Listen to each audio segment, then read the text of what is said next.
The Millionaire's masquerade. The afternoon sun streamed through the tall windows of the cozy downtown cafe, casting warm golden light across the wooden tables.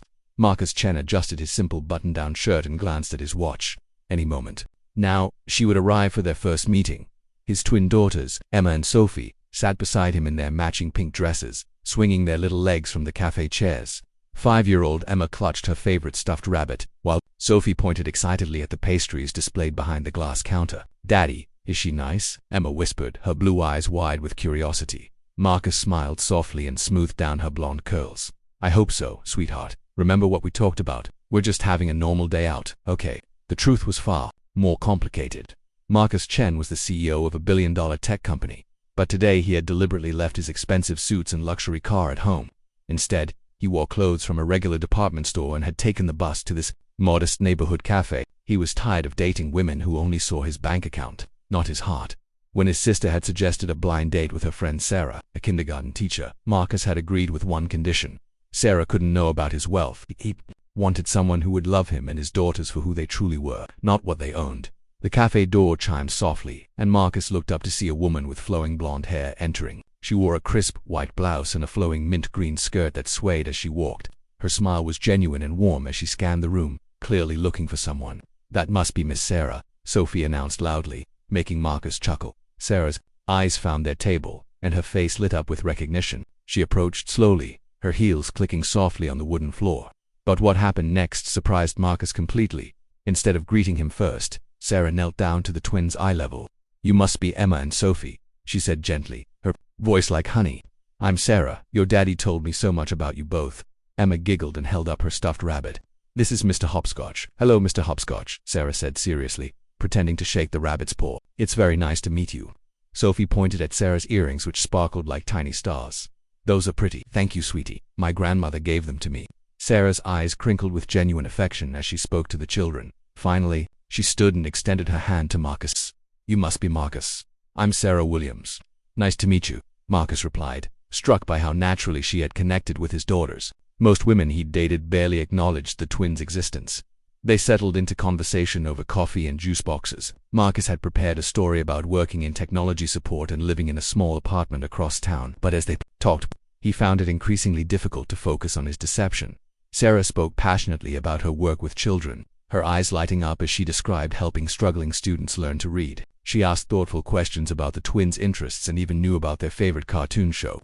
"I volunteer at the children's hospital on weekends," Sarah mentioned casually, wiping Sophie's juice mustache with a napkin. "I read stories to the kids in the cancer ward." Marcus felt something twist in his chest. This woman was genuinely kind, not performing kindness for his benefit. "That sounds wonderful," he said quietly. "The children must love that. They do. Sometimes the simplest things bring the most joy. You know, a good story, a warm hug, someone who listens." Sarah's voice was soft, thoughtful. "I've learned that happiness doesn't come from having the most expensive things. It comes from the connections we make." The twins had grown comfortable with Sarah, chattering about their dolls and their pet goldfish named Bubbles. Marcus watched in amazement as Sarah listened intently to every word, asking follow-up questions and laughing at their silly jokes. "Miss Sarah," Emma said suddenly, "do you like pancakes?" "I love pancakes," Sarah replied with enthusiasm. "Daddy makes the best pancakes in the whole world," Sophie declared. "But only on Sundays because he works really hard all week." Marcus felt his cheeks warm. That much was true. He did work long hours, though not in the way his daughters understood. "Your daddy sounds like a very good man," Sarah said, glancing at Marcus with something that made his heart skip. "It's not easy raising 2 little girls on your own. They make it worth every challenge," Marcus replied honestly. For the first time, all afternoon he hadn't needed to pretend about anything. As the hour grew late, the twins began to yawn. Sarah helped them gather their small backpacks and toys, treating each item as if it were precious treasure. "Can Miss Sarah come to our house sometime?" Emma asked as they prepared to leave. Marcus hesitated, thinking of his modest story about apartment living. "Well, maybe someday, sweetheart. I'd love that," Sarah said warmly. "But only if your daddy thinks it's okay." Outside the cafe, as they waited for Marcus's fictional bus, Sarah knelt down once more to hug both twins goodbye. "You two are the most delightful little ladies I've ever met," she told them seriously. "Your daddy is very lucky to have you." "Well, I'm lucky to have him too," Sophie replied solemnly, making both adults smile. After Sarah had gotten into her modest sedan and driven away, Marcus stood on the sidewalk with his daughters, feeling strangely hollow. He had succeeded in his test. Sarah had shown interest in him without knowing about his wealth, but the victory felt empty because it was built on lies. "Daddy, I like Miss Sarah," Emma said, taking his hand as they walked to where his driver waited discreetly around the corner.